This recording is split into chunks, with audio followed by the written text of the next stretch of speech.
Hello, this is Second Story Garage. I'm Quentin Young, and we're here with Musketeer Gripweed. Ciao. How you guys doing? Excellent. All right, and they traveled all the way down from Fort Collins to be with us. In a snowstorm. In the snow. On donkeys.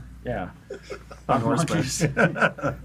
And and you guys have been up in Fort Collins for a while. You've been, when did you form? You guys have been playing the Front Range for a while. Yeah, about 8 years ago. Nobody was paying attention until about 3 years ago. Yeah. Well, they must have been, maybe. What changed? They just all got out, huh? Well, yeah, all of this exact lineup. Yeah. So what about Fort Collins and making that your home base and staying with it and kind of being proud of that too?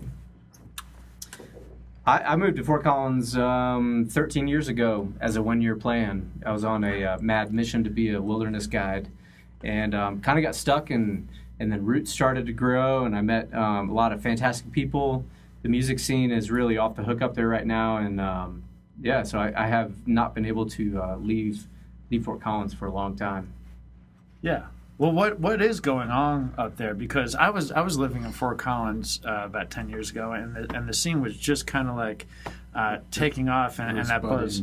Yeah. And now it's really kind of blossomed and become something special. Well, that's about the time we all showed up there, so that makes a lot of sense. Well, it is huge. It's grown. We just had Foco MX this last weekend, which is the local music festival, and it was, as it's been in years past, every venue, lines down the street, just packed with all local music. It's pretty amazing up there right now. I don't know if the rest of Colorado is catching on, but there's a lot happening. Yeah, they must be, because Channel 9 News followed us around for the last week, practice and Focal MX. And you've got billionaires, and you've got nobody, and you've got artists that are struggling with nothing, and everybody's contributing something to it, and the town is pumping money into arts instead of trying to skimp. And so it's, when you can pull off a festival that size with 240 bands in a couple days at 20 venues, and you're talking about a town that's only 120,000 people, that's substantial. So they're cultivating it. It's a conscious thing. Mm-hmm. And so you just played, and that was on 420, and that sounded like an interesting show.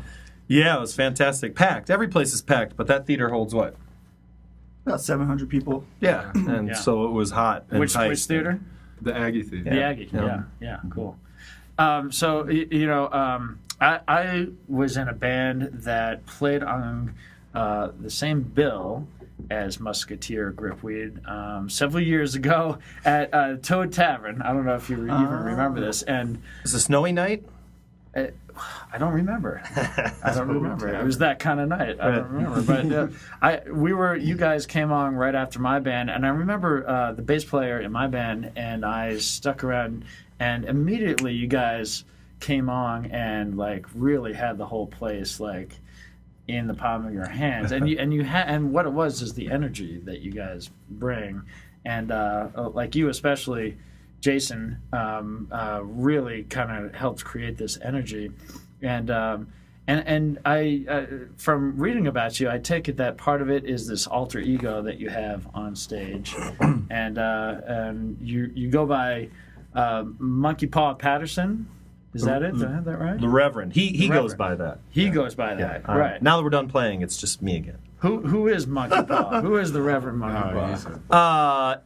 He's a metaphysical manifestation. Psychological problems. No.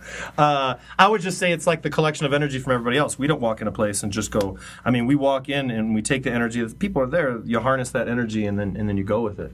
And so that's kind of, we're visual listeners. Mm-hmm. You can say you're not, but you look at a band and you're watching them and you're listening with your eyes too. And I think that adding that component to what we've been doing the last couple of years, and button-up shirts, that's top notch.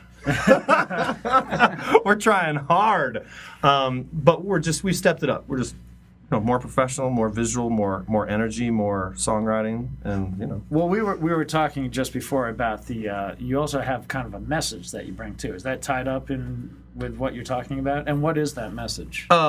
Yes, and I would say that. I myself, when I go out to see bands, Fish or What's Your Panic or whoever, and there's 20,000 or 10,000 or 5,000 or 10 people in a place, and they're basically all there for the same reason, and they basically have similar views. They're going there, they love music, it's meaningful to them, it speaks to them.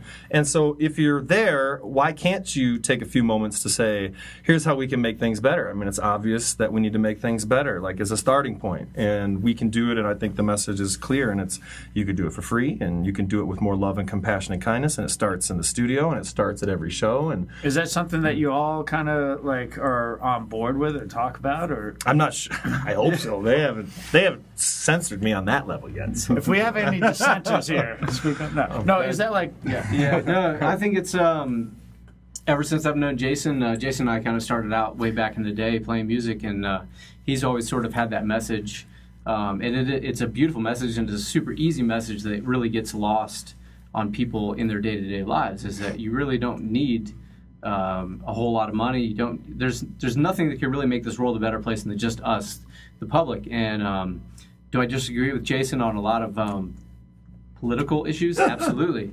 Yeah, but from that standpoint, like the message that the band brings to the public, I think we probably all agree with that, and we're all behind it. And that's kind of what drives the energy. That's kind of what makes people walk away from our shows with a better feeling in their hearts, and hopefully they go out the next day and they make one little difference in their community, and that's really all that it's going to take. Yeah, and when people come to us after the show and say, the show was great, the music was awesome, the musicianship was fantastic, but that energy, that vibe, that I walked out feeling so positive, and you can't help but not then be a jerk to somebody, so that, because music is meaningful to us all, right? And so by listening to it, you don't really have to say it, but I think that people hear it, and they come back because of that, because a positive message and doesn't require any consumption and it's free and you can share it with people. That's I would hope pretty appealing. Mm-hmm. Now and along with that, you guys are a really exciting live band to watch, but you also have studio recordings that you have out, and you're about to do a new recording, right? How do you transfer that energy that you bring to your live show to the studio? Because sometimes bands that'll trip up a band. How do you do that? We play live format. In other words, we don't really separate and then track. We kind of play together. We take the best of it and we play off each other like we would normally, and then overdub and all that stuff on top of it. So it's still pretty easy to kind of have a little bit of spontaneity and improvisation, and in the studio you just try to at least gather the core of it, and then you kind of go back and add what you need to on top of it. So I think that's how it kind of comes out in the last album we did anyway, that I was on. For me, playing live, I never play anything the same exact way twice, but when thinking about what you're going to do in the studio, you kind of go back and listen to old recordings and just kind of take the best out of everything that you thought you did was cool, and kind of just implement it in the studio. And we rehearse. We're like really serious about rehearsal. I came home last week's rehearsal and I was like, geez, dude, I felt like I went down to the Y and played a bunch of hoops. We're serious about rehearsing so that when we go into the studio, I think the key thing about not sounding tight or like it's in a studio is we're prepared. We're ready. Mm-hmm. So when we go in, we're feeling relaxed, and that's going to translate like live, because the same thing, you can't be up there thinking about the next thing. You just have to have done it 100 or 200 or 300 times so that you know what's going to happen. And then there's that spontaneity, and you don't clean up too much. We're going to a place in California that doesn't do digital reverb. It's a lot of analog on a lot of old gear, and so you get that space and those sounds. And I think if you clean things up too much in the studio, which is now because you can in a digital age, that temptation is there, but you don't want to over clean. I like hearing a thing in the background that wasn't meant to be, I think. But I think that question is every single album. We're never going to get to the point where we're like, how do we make that sound like a live show? We're always going to be consciously thinking about trying to make it sound less like a studio and more like the experience live. And just to get a little news out to your fans, you're about to go in and record this new album. Do you have a kind of estimate on the release date? Do you have a name for this new release? Still untitled. It'll be a few months, before we're done with probably the recording fall process. sometime. Yeah. Fall. I would Okay. guess, Yeah. But we're kind of going to let it happen. Yeah. As it, Yeah. And the recording process, you could do it, and we were going to go to a friend's basement and string it out over the course for a few months, but it would at least be in our neighborhood. But we're going to go there for 5 days and lock ourselves in the studio and be as focused as we can. So anything that happens after that, mixing or peripheral stuff for the soul singers or any additional background vocals, things like that, so we're not going to make this in a long amount of time, but with all the work that takes, probably our big Halloween show in the fall or something like that. Okay. Now, we ask all our artists to bring in something to donate to the garage, and Musketeer Gripweed brought this poster in for us. And this has a little bit of a cool story behind it. Who did this poster for you? That was my partner, Julie, partner in crime, partner in life. And she does a lot of artwork for the band. And so, yeah, this was for our Halloween show. And, we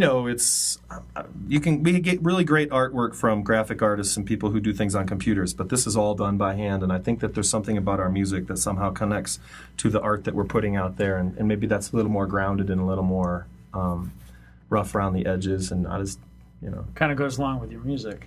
Yeah, I would hope. So I take this as the Reverend right here, and then is this the rest of you guys here around the campfire? It looks like it. Yeah, A bunch of guys in hats Yep. at a campfire. You wear your hats to Plotting. camping. Plotting. Of course. Yeah, we're plotting in that picture about what's going to go on over the next day. What do we have here? Is that a Gasoline can. Oh, there you go. All right, making a fire.